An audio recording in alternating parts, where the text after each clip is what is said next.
So what is this anchorage thing, skeletal anchorage? How does the mini implant give anchorage? How does the mini implant give you the anchorage? Skeletal anchorage. And now we'll see how the mini implants are used to get the anchorage.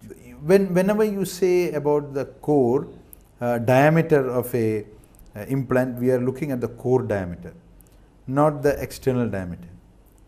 We are telling about the core diameter. So when I say 1.4, 1.6, 1.8, that would be the core diameter.